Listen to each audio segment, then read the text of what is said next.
Okay, ready? 3, 2, 1. 1, 2, and other pose. Other pose.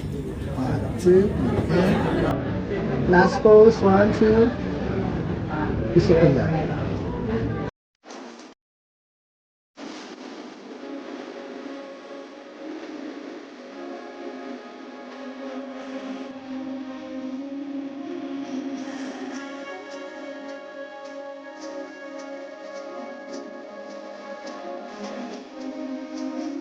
Introduce yourself first. Hello guys, my name is Aaron Villa and I represent the province of Bataan. There's a lot of pageantry here in the Philippines. Why you choose Mr. Philippines? I choose Mr. Philippines because by the name itself, it sounds really, really big, so really interesting for the Philippines. And I enjoy this pageant because I've always wanted to do something great, especially for my hometown. And this is my chance to, make my parents proud, my friends proud, my family proud, yeah. By the way, before we proceed to the next questions, are you happy? Half is like half blood? Yeah. Yeah, actually I am half blood. I am half Filipino, half American. If you don't mind, can we ask what's your reaction about the Hafiz joining the pageant? Actually, my reaction joining the Hafiz joining the pageant is right now it's very, it's like, there's nothing new because there's a lot of Hafiz right now. Yeah, because of the influence of the foreigners. They're moving in here, having families with all the Filipinos, the Filipinas. So, Right now, yeah. What are your preparations leading to this event? My preparations are, of course, it includes fitness, healthy lifestyle, and personality development. Yeah. You've seen already your co-candidates a while ago. Who do you think is your biggest competitor? My biggest competitor, actually I don't know yet because everybody seems to be very serious about this title. Based on their appearance, who do you think is this crown material? Crown material. It's hard for me to say. Aside from you. It's hard for me to say, but It's too early.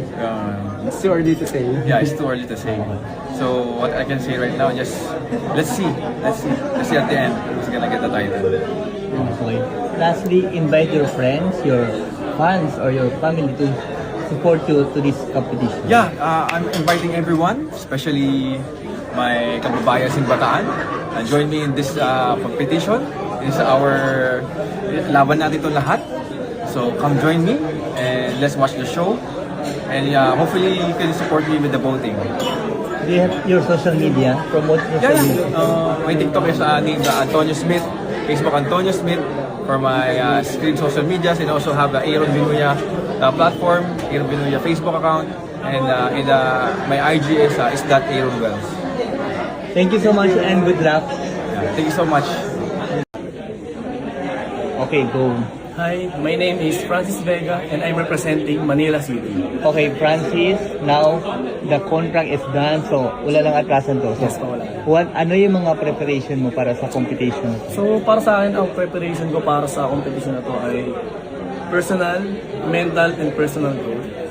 So ginagawa ko ito sa pamagitan ng pag-gym or pag-workout para maging fit ang ating sarili. So kailangan natin maging representable pag umarap sa mga judges o sa mga tao. Ngayon, so sa tingin mo, sino yung magiging mahigpit na kalaban sa'yo? Para sa akin naman, wala namang magiging mahigpit na kalaban dito. Para sa akin, pantay-pantay lang. So ayun, in-enjoy ko lang din itong pageant. So para sa akin, hindi ako nakikipagkompetensya. Just enjoy lang. Parang maging masaya lang sa pageant na to. So lastly, bakit ka sumali? Sumali ako dito para sa panibagong opportunity or para ma-experience mo ano ba pagka nasa pageant ka, kung ano yung mga nilalaman dito. Lalo na nasa corporate world ako. So pinasok ko tong pageant para i-enjoy at malaman kung ano yung mga nandito. Yeah. Okay, last invite mo yung mga friends mo, family, and then yun kung So, may ayun. friends Hello ka sa mga pa. family ko dyan, sa mga tropa ko. Ini-invite ko kayong manood or Support ka. i-support ako dito sa Mr. Philippines 2026. So yun, Francis Vega, Manila City. Thank you. not be familiar with you, kindly introduce yourself. Hello everyone, I'm Jacob Aaron Polintan, 23 years old, representing Bulacan Province. There's a lot of pageantry. Why you choose Mr. Philippines? Di ko po siya pinili parang dito po ako nilagay ni Lord. Kumbaga, dito yung ano natin eh. Kaya, Kumbaga yung puso mo leading with this. wala po kasi talaga akong pageant choice. Kumbaga, nag-wait po ako ng right time para may salihan po. Maybe this is the right time. Ano nag-decide sa'yo para sumali dito? Actually, sobrang biglaan lang po ng pagsali ko dito eh. Gabi po, chinat po ako ng manager namin din. Kinabukasan nagpunta po kami sa screening din. I feel ready na i-represent po yung province ng Bulacan. Then parang isa po siya sa pangarap ko eh, yung ma-represent po yung province ko sa national stage. What are your preparations leading to this activity? This time, my preparation is workout, then enhance po ng communication skill, Q&A, yun po. Sa tingin mo, sa daming yung candidates, sino yung magiging tingin mo magiging mahigpit mong kalaban? Sa totoo lang po, sobrang pressure po ako kasi halos lahat po sila kalaban for me. Kasi syempre parang pinili na po sila ng lugar nila. Syempre, sa Ginoong Bulacan po, parang sobrang proud po ako sa sarili ko. Feeling ko ako po yung pinaka-pogi sa Bulacan. Then sila po, nirepresent po nila yung kanilang province. Then parang, yun po. Parang lahat po talaga Lahat, okay. bigating mga kalaban. Okay, lastly, invite mo yung mga friends mo, your family, or yung may mga fans ka para supportahan ka dito sa competition. Sa lahat po ng sumusuporta sa akin, ini-invite ko po kayo na manood sa Coronation Night, yung preliminary na gaganapin po sa Pampanga, din sa Manila, yung Coronation Night sa Agosto po. In-invite ko po kayo na suportahan po ako. Kung meron kang social media, pwede mo i-promote para i-follow ka nila. Please follow me on my social media account, Jacob Aaron Gonzalez, and Jacob Aaron on Instagram, and sa TikTok is Jacob Polintan. Yun lang po. Thank you. Thank you so much and good luck! Thank you po. Hi everyone, I'm Nico Valdez. I'm representing Dasmariñas, Cavite. There's a lot of pageantry. Why you choose Mr. Philippines?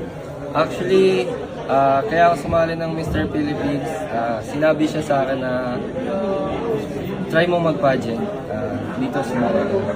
Natatakot ako nung una sobra. Actually, hanggang ngayon. Anong ganap mo ba before? Kung ano-anong ginagawa ko eh. Titinda ako sibuyas, nag-grab ako, nag-joyride, everything. And nag-aaral din ako ng business ad, major in marketing management. Ngayon, nag-aaral ako ng nursing. Nag-shift ako. So what are your preparations leading to this event? Meron camp na kumuha sa akin, then piniprepare nila ako for the Q&A, for the walk, and everything. So, ibig sabihin, ready ka na talaga. So, sa tingin mo, sa dami nyo, sino tingin mo magiging mahigpit mong kalaban? Francis Vega. So, From Manila? Manila, yes, Francis Vega.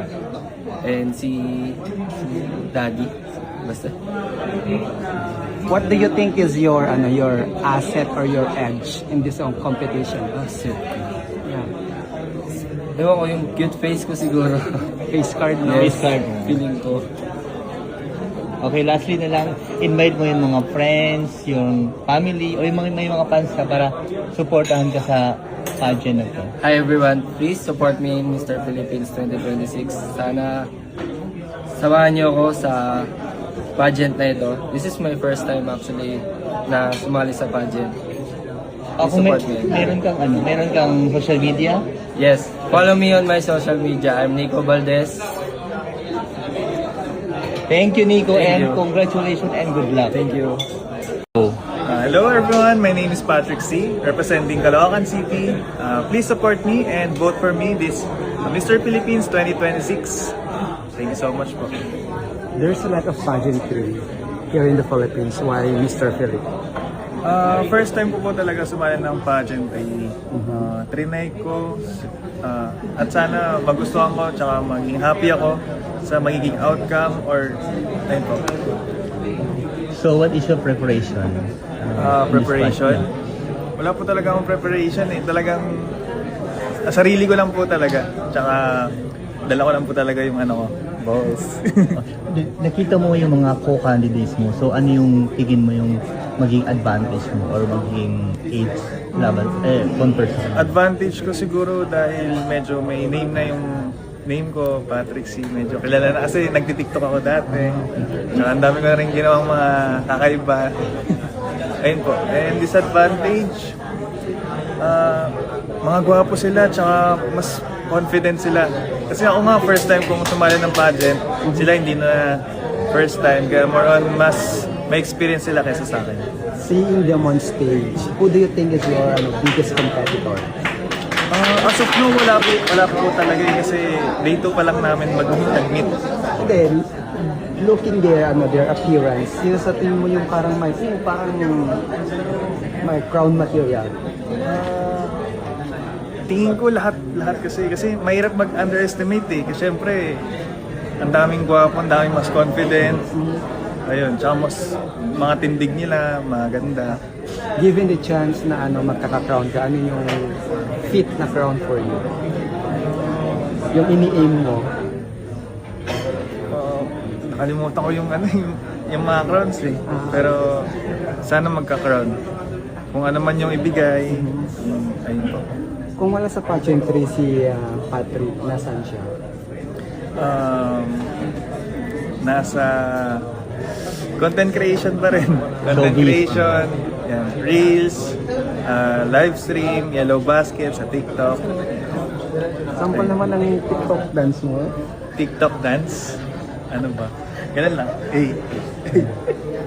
Ayun. Okay, invite everyone na lang. Iniimbitahan ko po kayo na manood sa Mr. Philippines 2026. Mayroon po tayong coronation night sa August 2. And thank you so much po. Sana makakanood po kayo. Thank you po. Thank you and good luck.